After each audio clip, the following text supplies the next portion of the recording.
I am Indrakumar, Assistant Professor, Department of Marine Engineering. Today we are going to see the topic name is the heat exchangers, various types and introductions, and what are the various types of heat exchangers used in the industries. First, definitions. A heat exchanger can be defined as any devices that isn't actually a mechanical devices that transfers heat from one fluid to another or to a fluid or another environment. They are specifically designed for the efficient transfer of heat from one fluid to another fluid over a solid surface. What are the heat exchangers used for? It is used in the various applications, widely used in refrigeration system, air conditioning systems, space heating, electricity generations, chemical processing, overall. This is a schematic diagram of various types of heat exchangers. The first and second diagram shows the cell and tube heat exchanger, type of heat exchanger. Then the third one is an plate type heat exchangers. This is a cell and tube heat exchangers. This is a plate type and cell and tube. Then what is heat exchangers? We have actually cell side and tube side. Two types is there. One is tube sides, another one is cell sides. Inside the cell we have a tubes, number of tubes. In the number of tube sides we have to supply a fluid, normal cold fluids, and cell side we have to supply a fluids which is the required fluids. Then classifications. Heat exchangers may be classified according to the following main criteria. First one, recuperators, regenerators, direct contact apparatus. First one, recuperator, regenerators. The conventional heat exchangers with heat transfer between two fluids. Hot steam A recovers some of the heat from steam B. Then second one, the storage type of heat exchanger. It is a regenerator is a storage type of heat exchangers. The slave through passage is alternatively occupied by one of the two fluids. The thermal energy is not transferred through the wall. It is a more advantages of the regenerated heat exchanger. Then the next type is a direct contact type heat exchanger.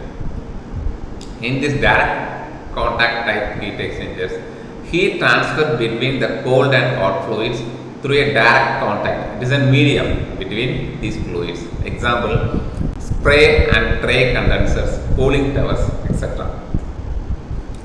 Considering the heat exchangers given in the gap, it is a continuous steady state heat duty given as the formula by Q is equal to mass into mass flow rate. It is a stream of mass flow rate into H out minus H in. H out, Q is the heat duty. It is otherwise called as rate of heat transfer. Rate of heat transfer. M is the mass flow rate of steam. Hn is the enthalpy of steam entering into the system. Enthalpy of H out is the enthalpy of steam leaving out the system. Next, heat is transferred to or from process steam using other process steam or heat transfer media. In the heat exchanger design, every effort is made to exchange heat between process streams and thereby minimize the use of heat transfer media. Heat transfer media are classified as coolants otherwise called as heat sinks. When heat is transferred to the dump from process streams and as heat sources, when heat is transferred from them to the process streams. The transport equation for the heat exchanger is expressed as an Q is equal to UA into delta T. Actually delta Tm. Q is the heat generated, U is the overall heat transfer coefficient, A is the area of heat transfer, and del Tm is the mean temperature driving force for heat transfer. This diagram shows three types of flow. First one is co-concurrent flow. Co-concurrent flow. It is the fluid flow and process fluid goes towards the same directions. Then second one is, it is called co-concurrent flow. Then second one is counter-concurrent flow. As the name implies, the fluid, coolant fluid goes a particular directions and process fluids flows and the opposite to the fluid coolant fluid.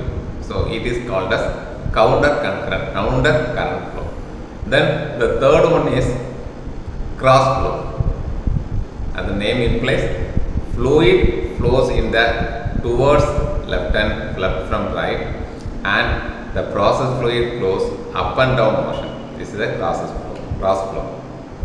Then types, the different heat transfer applications required different types of hardware and different configurations of heat transfer equipment. The heat exchangers come in many different types as double pipe, spiral type, finned type, plate type and cell and tube.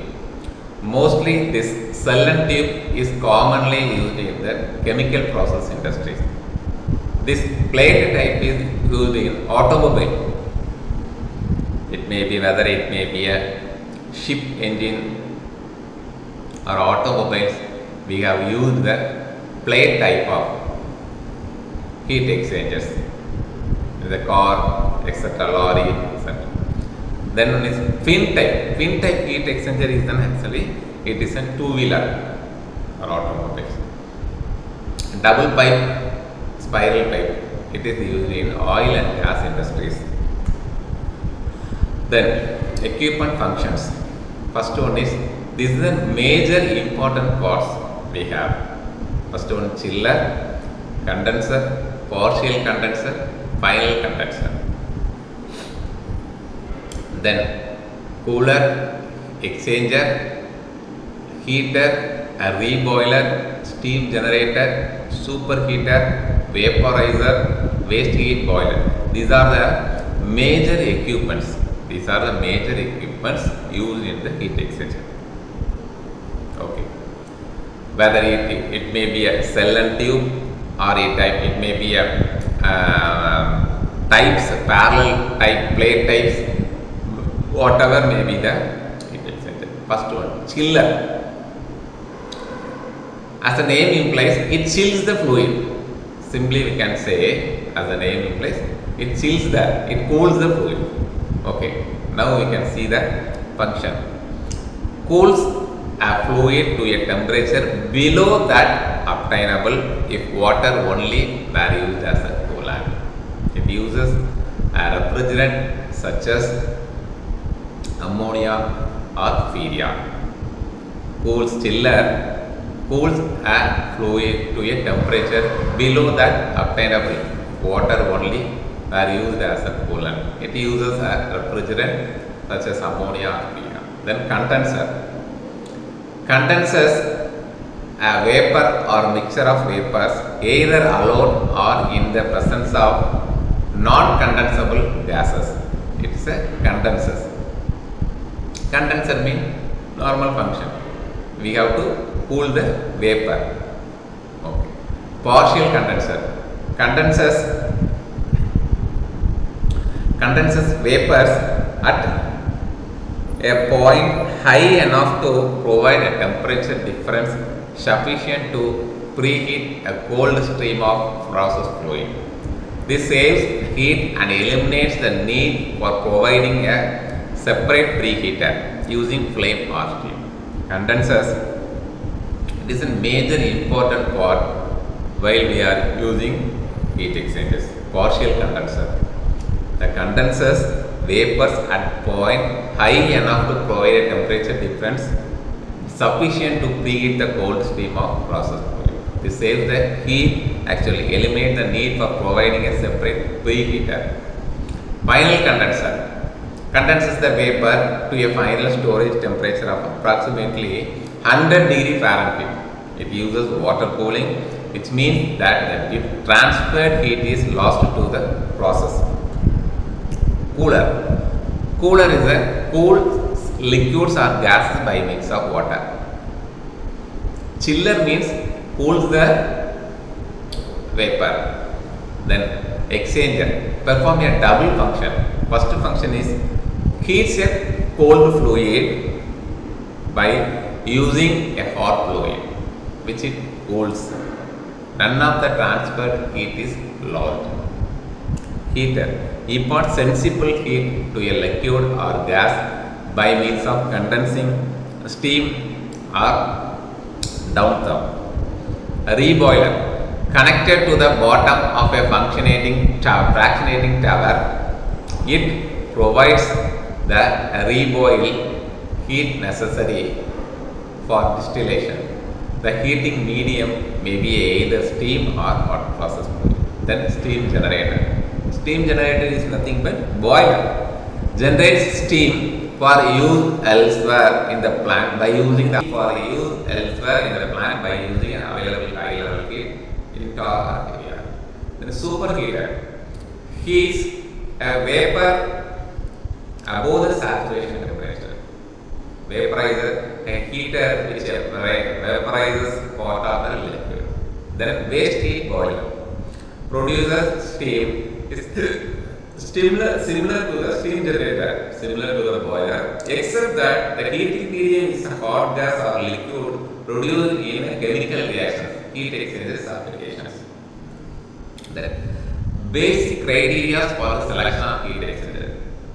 While selecting the heat exchangers, what are the points we have to consider? What are the points? First one, process specification. Then service condition of the plant environment, resistance to corrosions by the process. Then maintenance, permission to cleaning and replacement of component, cost effectiveness, site requirements, lifting, servicing capabilities. These are the basic points we have to mind, we have to consider while selecting the heat exchangers. Design constraints. As per the design constraints, what are the points we have to mind it? First one is cost. Wish to have an exchanger that costs the least. Then efficiency, second thing. It is a more important design consideration while selecting the heat exchangers. Wish to have an exchanger that operates most efficiently with minimum loss of energy in the transfer and minimum drop in the pressure of the fluids. Space. Wish to have an exchanger that is small. Materials. Want an exchanger built from materials that are compatible with the process stream and does not cost a lot. Then maintenance. Want an exchanger that can be easily cleaned and maintained.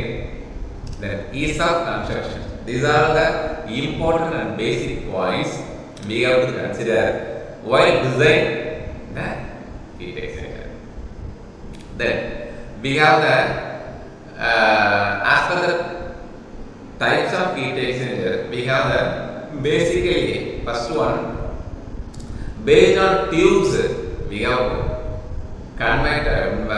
divided into two categories. First one is cell and tube. First one is cell and tube. Then second one is double pipe. This is the basic schematic diagram and parts of a cell and tube heat exchanger. Then what are the main parts? Tube. Actually, it is a tube bundle. This is a tube bundle. What is bundle? It has a number of tubes. Number of tubes. In this tube, we have to supply a cold fluid. Then second one is cell. Cell is the outermost cover. Then fables. Fables. What is the function of fables? We have to separate the tubes.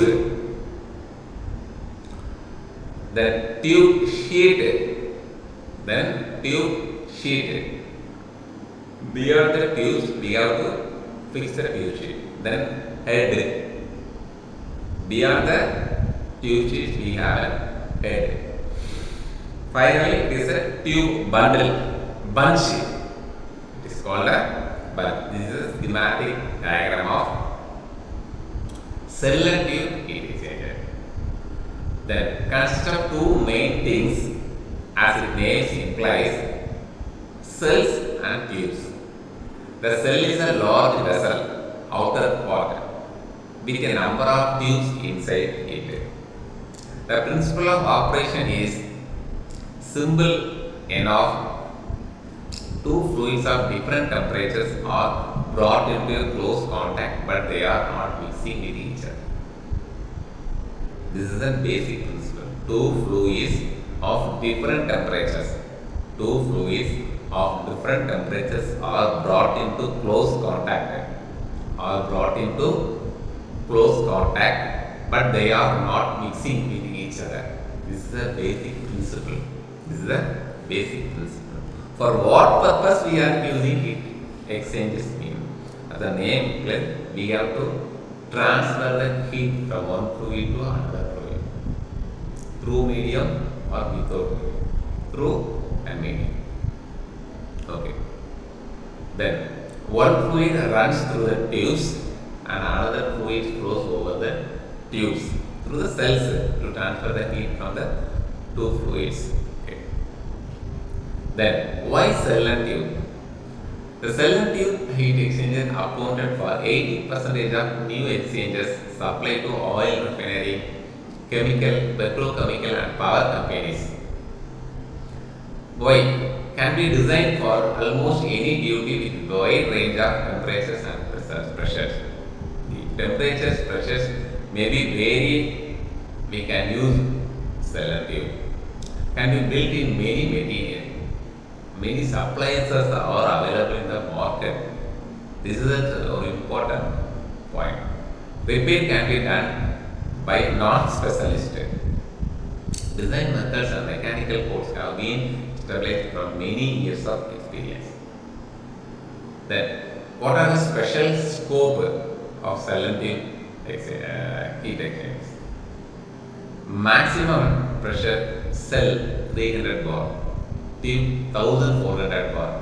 You can stand. Then the temperature ranges varies from 600 degrees Celsius to 100 degrees Celsius.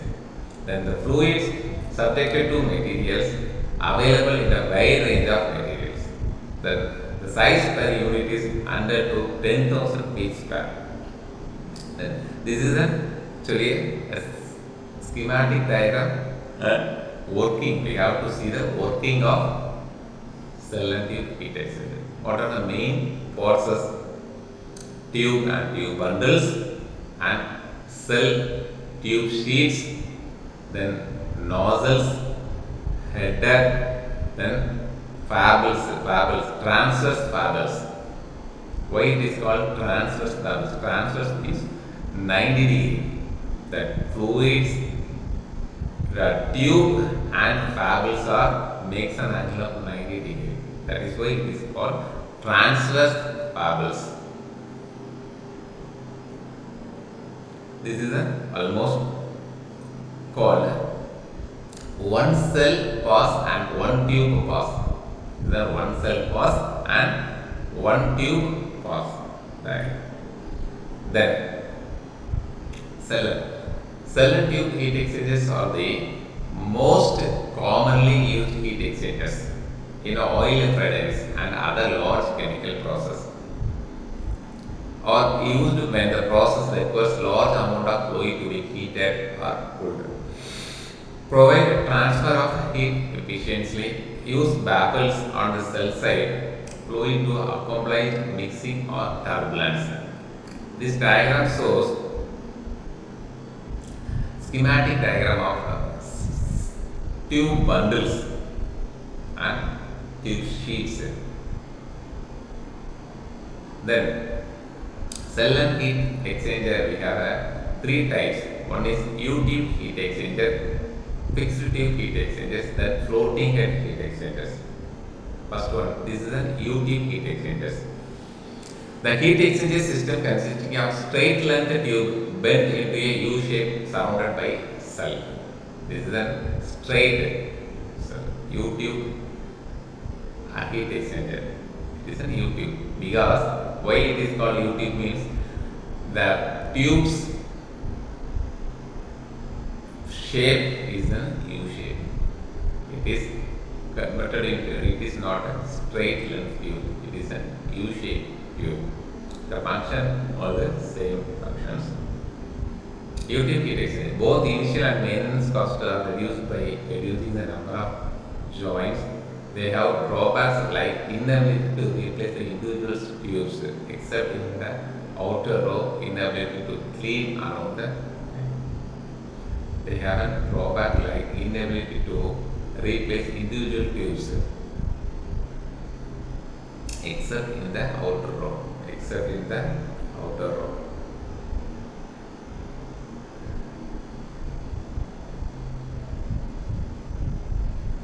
Then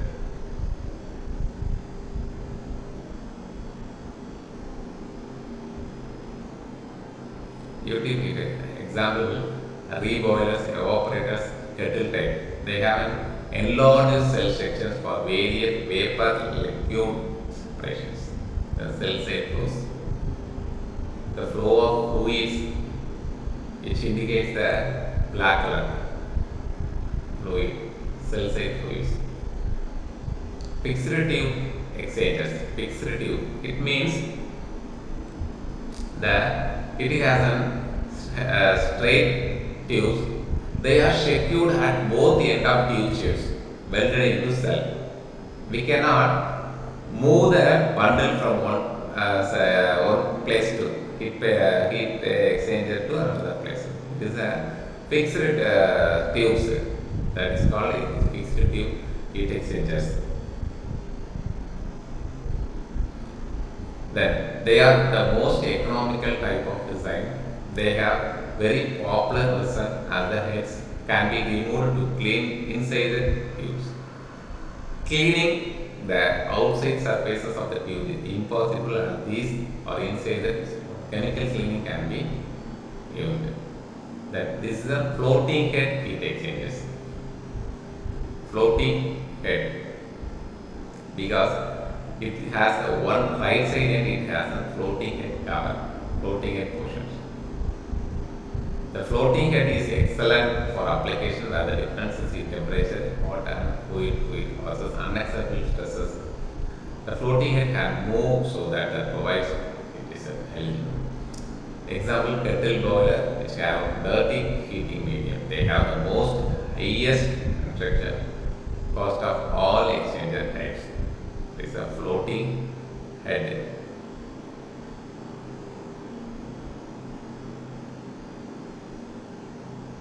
Straight tube heat exchangers. One pass tube size. Then straight tube heat exchanger, two pass. What is the difference between one pass and two pass? Here the fluid medium is goes from left side to right side, and the process fluid comes from opposite directions. One to cell and tube type heat exchangers. This is a 2 to 4 cell and tube type heat exchangers. The construction. Bundle of tubes in large cylindrical cells, tube strong thermally conductor. Okay. Then tube and tube passes. A large number of tube passes are used to increase the fluid velocity and heat transfer coefficient and to minimize fouling. The tube wall thickness is standardized in terms of wire gauge of tube. Small tube diameters for large area or volume ratios, but limited for in tube cleaning. When we consider the large tubes diameter suitable for condensers and boilers. Fins used on the outside of the tubes when low heat transfer coefficient fluid is present on the cell side. When we go for the longer tubes, the fewer tubes and fewer hole drilled at smaller cell diameter at lower cost. However, limitations due to several factors cell diameter to tube length ratio. Then tube layout. This is a very important work in the industries. When we consider the flow, the angle between the tubes, then the second thing is 30-degree results in the greatest tube density and most common. Then pressure diameter ratio is between 1.25 to 1.50. Maximum number of tubes that can be accommodated within a cell under specified conditions is given the diagram. This is a tube layout sheet method.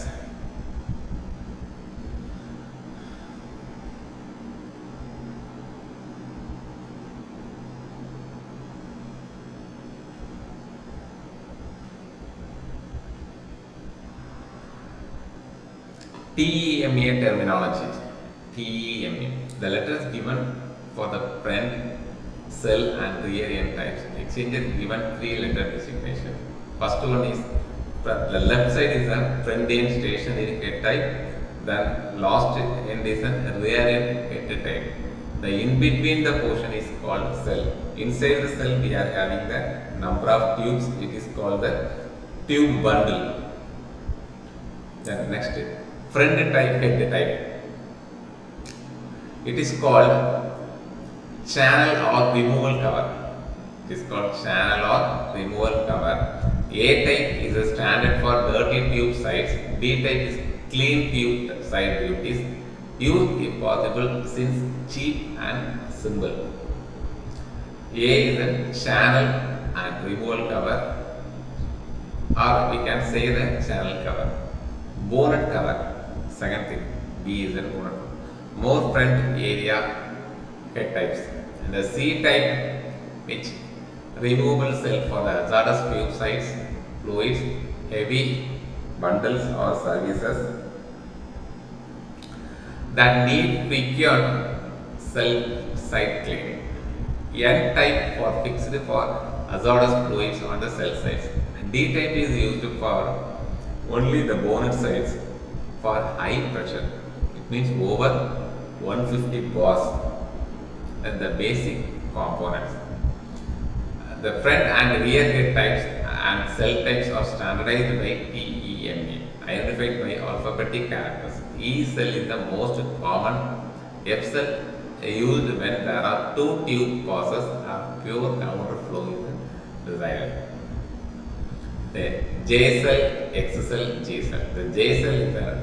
For low pressure drop applications, we have go for the J cells. Normally, single nozzle for cell fluid at a tube center, two nozzles near tube ends.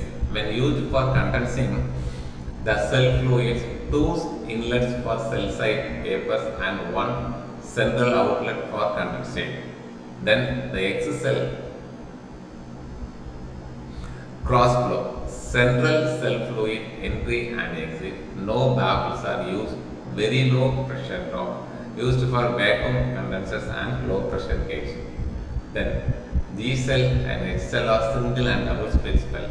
This is a diagram of cell type and rear end types and front end head.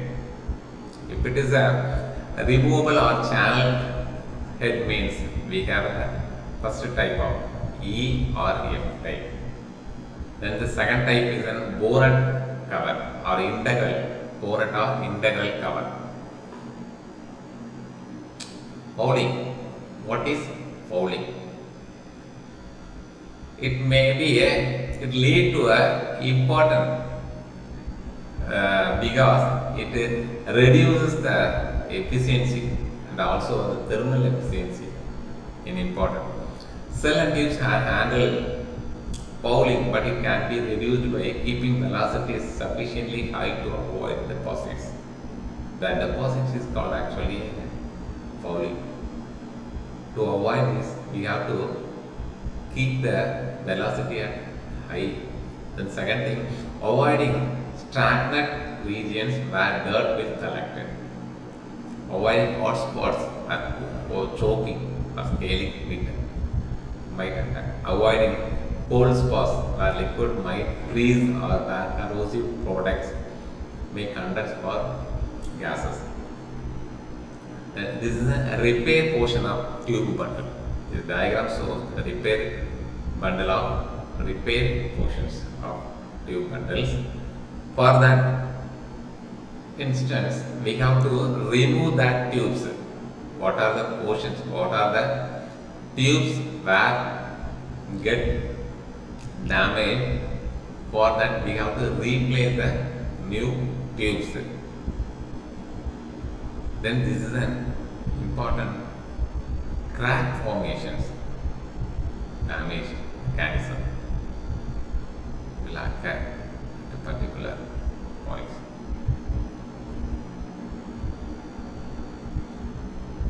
Then multi-pass and cross-flow heat exchangers, use of correction factor. This is a LMTD. It is a log mean temperature difference relation developed earlier, is limited to parallel flow and monoflow heat exchangers only. To simplify the analysis of cross flow and multi-pass cell and tube heat exchangers, it is convenient to express the log mean temperature difference relation as del TLM is equal to F into del TLM. F is a correction factor. Double pipe heat exchangers built for carbon steel where it is. What are the advantages and disadvantages of double pipe heat exchangers? What are the first we have to see? Go for the advantages. Easy to obtain a counter current flow, can handle high pressure up to 250 bar. Then model constructions are easy to maintain and repair, and many suppliers. Then disadvantages become expensive for large duties. Then maximum pressure up to 300 bar to 1400 bar. The temperature region is minus 100 degree to 600 degrees Celsius.